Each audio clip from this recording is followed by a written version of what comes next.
On en vient au premier dossier de ce journal, des producteurs remontés contre la nationale des fibres et textiles. Ils pointent du doigt la qualité des intrants fournis aux cotonculteurs. Pour en savoir plus, une équipe de reportage a fait le tour dans quelques régions du Burkina à la rencontre de producteurs. Cette équipe elle est formée de Gérard Sommet et Olopoda.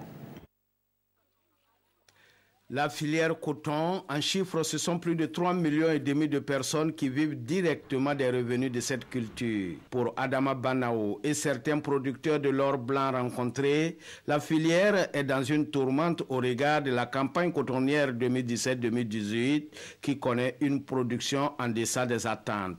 En cause, une mauvaise pluviométrie. Je n'ai pas problème d'engrais. Je crois que cette année-là, c'est la pluie qui a manqué. Et le coton là. Nous n'avons pas eu de problème avec l'engrais parce qu'il est de bonne qualité. Sur l'engrais aussi, Dieu nous a aidés, on a mis, il y a eu la pluie qui est venue et puis donc c'est bon prix. Avec une prévision de 650 000 tonnes, la campagne cotonnière 2017-2018 s'est soldée par une production de 544 000 tonnes. Une contre-performance qui est à la base de plusieurs spéculations. Sur la question, la position de l'Union nationale des producteurs est claire. Les aléas climatiques matérialisés par des postes de sécheresse prononcés ont été enregistrés dans plusieurs zones agricoles.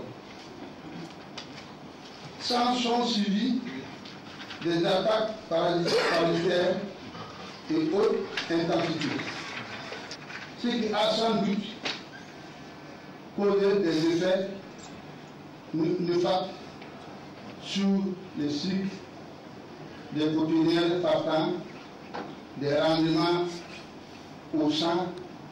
L'espoir des producteurs entamé place au remous et à la crise qui prévaut entre certains cotonculteurs et la Sofitex, la Société nationale des fibres textiles.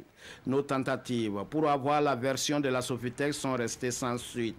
Certains producteurs se demandent s'ils ne sont pas des esclaves d'un jeu d'intérêt et souhaitent que les querelles de leadership et de positionnement puissent être bannies pour permettre à leur filière de mieux s'exprimer. La bagarre peut gâter le travail, ils peuvent encore nous diviser. Ça veut dire de s'entendre et puis d'améliorer le travail bien fait. Ce n'est pas la faute à quelqu'un et tout le monde sait que la saison n'a pas été bonne parce qu'on ne maîtrise pas la pluviométrie. Sur la question de l'engrais, je pense que la Sofitex a des services techniques qui contrôlent la qualité. Arrêtons donc les bagarres inutiles et cherchons des solutions à nos problèmes. La concertation et le dialogue permanent, c'est ce dont a besoin la filière coton. Une conviction partagée par tous les acteurs, mais du côté des producteurs, une crainte demeure, la question des impayés. Donc, le gouvernement prend autre chose, mais le paysan va prendre autre chose et la société prend autre chose. Il faut que le crédit soit partagé 50%, 50% entre la Sofitex et les cotonculteurs.